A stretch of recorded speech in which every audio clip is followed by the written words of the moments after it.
subsidizing biomass Sure. combustion in the next 5 years. Has nothing to do with President Obama, by the way. How much money there is there? Something in excess of $200 billion. So I agree with you, it's all about the money. It's all about the It's money. all about the money. So, It's all about the money, and that's, you know, that's where it's gonna stay. I'm ready if you are. All right. Are we gonna start on him? I'm gonna do an anchor route. All right, first off, what brings you to town? well, I'm here to talk with people about the proposed biomass combustion plant to generate electricity, the conversion of your current electrical generating plant, which was in use, I guess, is now not in use, which was a coal burning plant. And specifically, as far as who you going to be talking to over the next few days, and exactly what's your message? Because you're obviously opposed to refiring that plant at all. Well, I'm certainly opposed to biomass combustion as part of the fuel mix. I'm a physician. My main concern is about the health risk, but I think an equally valid concern in this case is the use of taxpayer monies to fund this. One of the proposals that they are considering is from a company called Twisted Oak, in which they're going to put in a parallel 40 megawatt gas burning system. Well, the gas burning system is actually much, much cleaner than biomass combustion, and at this point it's much more economical to run the natural gas system. So if there's a real necessity here from the town's point of view to create a baseload power plant, as opposed to continuing to buy the electricity off the grid, if the economics really work, it would make much more sense to go ahead and put in a 75 megawatt gas burning system as opposed to a 40 megawatt gas burning system and roughly a 35 megawatt biomass combustion system. Now, you say you don't really know exactly what Twisted Oak has proposed to the city of Jasper, is that correct? I have not seen the specific proposal. I don't think the proposal's been released. I have looked, for instance, at the minutes of the Utilities Commission, for instance, the December 20 meeting, which they discussed this sort of bifurcated system. All right. Now, what about biomass? We talk, you know, it's referred to as a green energy resource, which means it's renewable and not a fossil fuel. What about it concerns you and Pastor Breedlove's group and everybody that seems to be opposing this right now? Because obviously, you know, there's something in there y'all don't like. Well, I think that one of the things that's just very simple piece here is that although it's technically called a renewable energy source, if you think about it, it's lumped in with solar and wind and geothermal, which are truly more perpetual systems as opposed to renewable. And the whole physics of how you produce the power is substantially different. One of the things that we've been talking with people in Washington about, various state governments, including here in Indiana, is to take biomass combustion and treat it as really a separate piece of the power system and regulate it appropriately. One of the things that's happened is, because it is included as a renewable energy source, is that up until theoretically yesterday, it has been allowed to emit vast amounts of CO2 without any accounting for the CO2.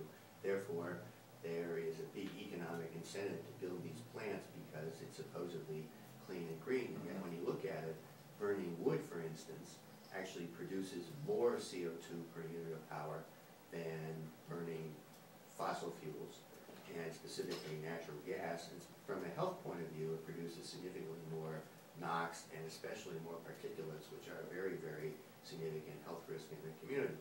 So there's that piece. The physical issue is about how we're spending the money, and the fact that at this point there have been a number of financial incentives set up by the federal government dating back about 6-7 years now, in which because it's supposedly clean energy, which in fact it's not because it's dirtier than coal, there are huge financial incentives, taxpayer monies, which are going to be spent to subsidize these plants, help build them, and help them keep operating. And one of our pieces is that we don't think that that money is actually legitimate in terms of it's not subsidizing clean and green energy. It's actually subsidizing one of the dirtiest forms of power generation we have in terms of biomass combustion. Now, what's interesting here in this proposal is that they say they're going to burn miscanthus grass. Now, I can't find any plant anywhere in the world which is of comparable size, which is actually burning miscanthus grass. And two things are very interesting about this. The Europeans have the most experience with growing this grass. They use it for biofuels, not electrical power generation.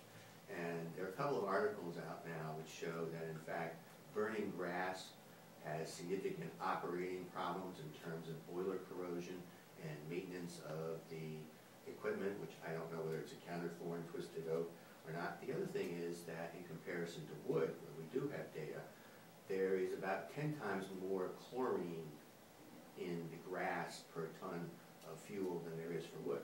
When you burn chlorine, one of the chemicals that you inevitably get is dioxin. Dioxin has been labeled by the EPA as absolutely the most toxic substance they have ever tested. There is no way in terms of controlling emissions to get dioxin out of the stack emissions, so that when you go to burning grass as a biomass fuel source as opposed to wood, one of the things that's inevitably going to happen here, and again, I don't know how this is being accounted for or taken care of in terms of the proposal because they haven't released it, is the amount of dioxin is going to be a very significant factor for the community to account for. Is there a happy medium to get the power plant working again and your side that would like to see literally zero emissions? Where's the happy medium, or is there one? Well, I think that one of the things to look at is that I understand that the city has this plant that's there existing, and sure, if I was here and I was in the city government, I would want to find a way to try and use it. At this point, I was just in an EPA meeting about 6-7 weeks ago, in which one of the things that was being discussed for many hours was fuel source availability and relative cost stability over the next 10 to 15 years. And as long as Twisted Oak, and if that's who they're going to deal with, wants to put in a natural gas burner, then go for a bigger burner. It's more economical to put in a bigger machine. It is much more efficient. And the natural gas supply in this country, although there are issues about natural gas in terms of fracking, et cetera, but it looks like for the next 10 to 15 years, there's going to be a significant amount of gas available at a stable, very low price, which is going to be much lower than what the price is going to be in unsubsidized by taxpayer money issue for putting in miscanthus grass. So it will be much more economical to put in a bigger natural gas burner, and it will be cheaper to operate. It will put out much less CO2, therefore have much less environmental effects, much less NOx, again, environmental effects and health effects, and specifically 10 times more particulates are going to come out of burning grass than burning natural gas. And from a health point of view, this is a very, very significant issue, because one of the things that happens right now is that the permitting process hasn't caught up with the science that's involved in terms of looking at the health effects of particulates. So that right now, the most dangerous forms of particulates, which are very small particles called nanos, ultrafines, and aerosols, which there's a burgeoning thousands of articles in the last 3 or 4 years about the health effects, especially on children. These particles, they aren't regulated at all under the permits, and we don't have any technology to take them out of the stack emissions. So when you burn biomass, whether you're burning wood or burning grass, they talked about burning municipal waste here, which is another big issue in terms of what the total emissions are. It's literally, for particulates, something in the neighborhood of 10 times more per unit of power, more particulates produced than if you burn natural gas. So if there is in fact real demand in this state for baseload power, then the answer to me is that the economics are going to work, and it's going to help the city in terms of everybody's concerned at the moment about where you're going to get the money to operate the city. Then the natural gas issues, that's really a much better answer than biomass.